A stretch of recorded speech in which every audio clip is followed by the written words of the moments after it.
pouquinho sobre quem que é a profissional Rafaela, né, que é professora da UFMT. Sim, Você é graduada em farmácia mesmo ou não? sou graduada em farmácia. Sou da turma de 2001 da Universidade Federal do Mato Grosso do Sul, estado vizinho. Você é do Mato Grosso do Sul, Campo Aham, Grande? isso, Campo Grande. Uhum. Eu fui para Campo Grande em 98, quando eu passei, né, no antigo vestibular. Então sua família não era de Campo Grande, você Também foi fazer não. faculdade lá. Isso. Eu Uhum, sou, na verdade, a minha família é do interior de São Paulo, Ilha uhum, Solteira, uhum. na terra da Unesp lá dos Mas tá perto de Campo cursos. Grande, né?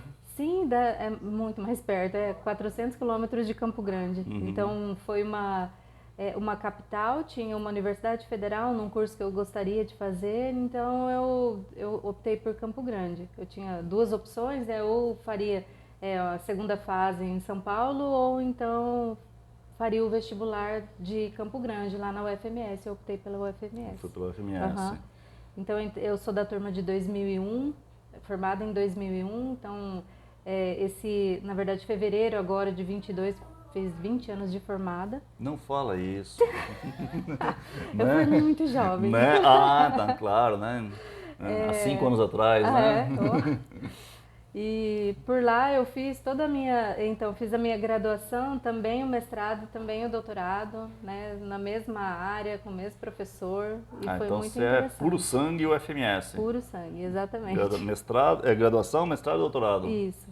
O meu Hum, doutorado ele foi uma parceria, porque ainda lá não tinha doutorado, então foi uma parceria com a UNB. Então o diploma mesmo sai como UNB, mas a pesquisa mesmo foi a parte de desenvolvida campus, a na orientação foi UFMS. lá. Isso. Ah, que legal. Uhum. E daí a graduação em bacharelado em farmácia, normal. Isso. E daí o Exato. mestrado, você foi para qual área de pesquisa, qual linha? Então, mestrado eu fiz na área de Química Orgânica Avançada, trabalhando na área de produtos naturais. E foi bem interessante porque durante 3 anos da minha graduação eu fiz iniciação científica no mesmo laboratório, trabalhando com plantas medicinais. E o mestrado eu continuei esse trabalho da iniciação científica, então finalizei com essa proposta mesmo de trabalhar com uma planta, extrair compostos Uhum. químicos, avaliar a ressonância, né, para determinar qual a substância que estaria ali naquela planta. Então foi esse o meu mestrado. Você chegou a fazer teste com ratos, com cobaias? Rato não, a gente fez teste antioxidante, mas in vitro. Tudo foi in vitro que eu fui desenvolvendo lá. E um teste só que foi com relação à inibição do crescimento de lagartas, né? Uhum. Foi feito em outra universidade por outra professora, mas também eu não mexi com animal, não. Eu lembro, comento isso porque na minha época de graduação, eu tinha uma colega minha, muito amiga minha na época, que ela trabalhava no laboratório de bioquímica, né? Eu trabalhava no laboratório de fisicoquímica, fazia iniciação científica, né? A gente fala trabalhar, né? É. A nossa iniciação científica era no laboratório a minha era no fisicoquímica e o dela era no laboratório de bioquímica. E ela cuidava com produtos naturais também, da orgânica que ela testava daí em vivos e em cobaias, né? Então, e era para diabetes, se não me engano, era para diabetes.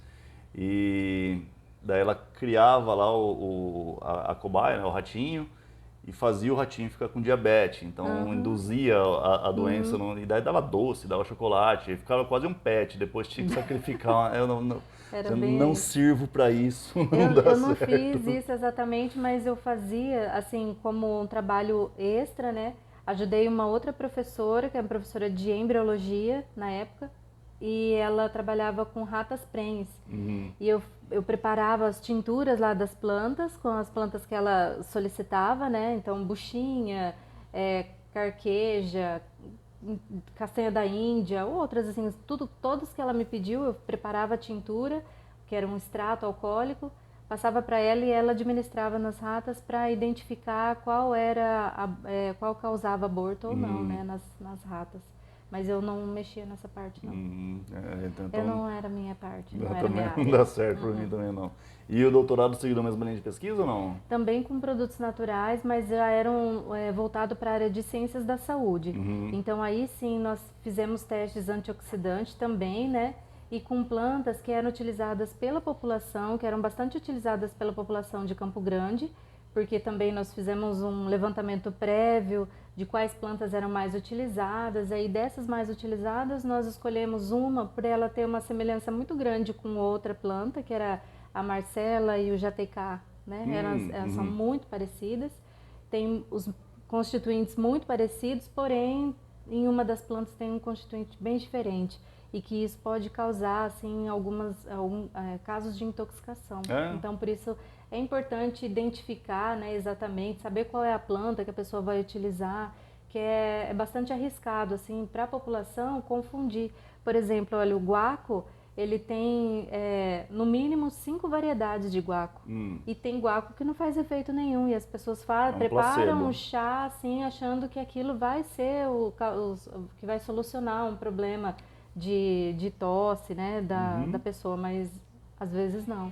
Então, às vezes você tem uma coisa que a gente sempre quis, assim, né, dentro do laboratório lá, quis desmistificar, é que o produto natural não faz mal. E ele sim faz mal, né? Cada planta tem 1 milhão ali de constituintes ativos que a gente nem sabe ainda, todos eles. Quando eu falo que esse senso comum, né, falando, um produto natural não faz mal. Se você olhar bem de um espectro amplo, tudo é natural. Então não tem como não, né? É verdade. Não tem como não, tudo é natural. Os medicamentos vieram de produtos naturais. Sim, claro, e até hoje são, né? Captopril veio de veneno de cobra, né? Sim, e até medicamentos oncológicos eles vieram também de plantas, né? Vincristina, vimblastina, são quimioterápicos potentes e vieram de plantas. A diferença é a dose e como administrar, né? Exatamente. E cuidar muito para não misturar as coisas, né? Tem gente que faz, por exemplo, faz uma garrafada cheia de diversas plantas ali dentro. E o que você tem exatamente ali dentro não dá para saber, né? E aí toma junto com outras medicações, isso é muito grave. E daí terminou o doutorado em que ano?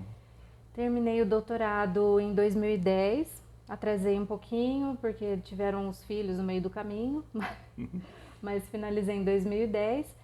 E quando eu finalizei, eu já estava aqui em Sinop. Eu vim acompanhar o marido, né? Mas já visando a UFMT. Mas quando você veio morar em Sinop, você veio morar em 2010 em Sinop? Eu vim morar em Sinop em 2006. 2006? Só que eu vim sem perspectiva, assim, eu vim para acompanhar o marido mesmo. Sim. Eu pedi demissão das universidades que eu dava aula lá. Lá, enquanto fazia mestrado e doutorado, você já atuava como docente na verdade, em particulares? Quando eu finalizei o mestrado, eu quis começar o trabalho, eu quis dar aula. E eu fui nas faculdades particulares lá de Campo Grande, na Estácio de Sá, na Uniderp e também na Unigran em Dourados. E eu comecei a dar aula em todas ao mesmo tempo. Dourados, meio doideira. Tem gente que acha ruim, dá 8 horas por semana de aula, eu dava 40. Em 2 cidades diferentes. Então, assim, pra mim é bem tranquilo, né? Mas tudo bem. Eu dava aula nessas 3 universidades, tudo na farmácia, mesma disciplina. E isso foi 2004, 2005. E início de 2006 eu pedi demissão de tudo e vim embora para Sinop. Mas também depois de 3 empregos, um cara... Não, quero ir embora, um sabático. Eu sei, não, na verdade não. Eu senti bastante de sair de lá, porque eu tinha assim uma independência muito grande, né? Eu estava lá sozinha e fazendo de tudo. E casei também em 2006, o marido veio para Sinop e eu continuei lá dando aula. E depois eu decidi que eu já viria para cá. E nisso eu já tive meus 2 filhos, eu já estava com doutorado no meio do caminho, sabe? Já tinha feito toda a parte de créditos e também como eu tinha começado a escrever o texto. E quando eu vim embora, eu dei uma estacionada nisso. Cuidei do filho mais velho, depois engravidei, tenho um filho mais novo. E até que eu decidi que eu tinha que terminar, senão não ia ter chance aqui na UFMT, né? E foi quando eu finalizei em 2010. Logo em 2010 não consegui fazer o concurso que teve de 2010. Fiquei esperando abrir, cuidando dos editais e quando abriu o edital em 2013, aí eu consegui me inscrever. Então você entrou em 2013, 2013. Você entrou junto comigo então? Eu entrei já em junho, né? Entrei em setembro. Então a gente já entra na lei nova, né? Sim. E eu entrei exatamente aqui, daí comecei a atuar, né, em 25 de setembro. Então esse ano agora então são 9 foi comigo anos. também, eu entrei Foi dia 19 de setembro. Sim, 9 a anos de posse, UFMT. né? É que entre Isso. concurso e tomar posse são uns 3, 4 meses, depende, né? Isso. Então a gente entrou junto no mesmo concurso, no mesmo edital. Que legal. Uhum. E para você então foi curioso, você fez o edital querendo Sinop porque você já estava em Sinop, já Exato. conhecia a cidade. Já não sim. Eu vim para cá em 2006 conhecer, logo no início, depois voltei e falei, não, vamos embora mesmo. Então, até por meu marido ser dentista, ele achava que uma oportunidade melhor do que lá no Mato Grosso do Sul. Que Então, estava naquele momento de franco crescimento, franco desenvolvimento, que ainda está, né? A gente já está na bolha, né, nesse momento, né? verdade. E vim por isso. Então eu acabei assim, trabalhando em farmácia, dando aula na faculdade particular daqui, e esperando, né? Esperando. E aí quando abriu o edital, eu estudei, e eu queria muito, e eu consegui, né?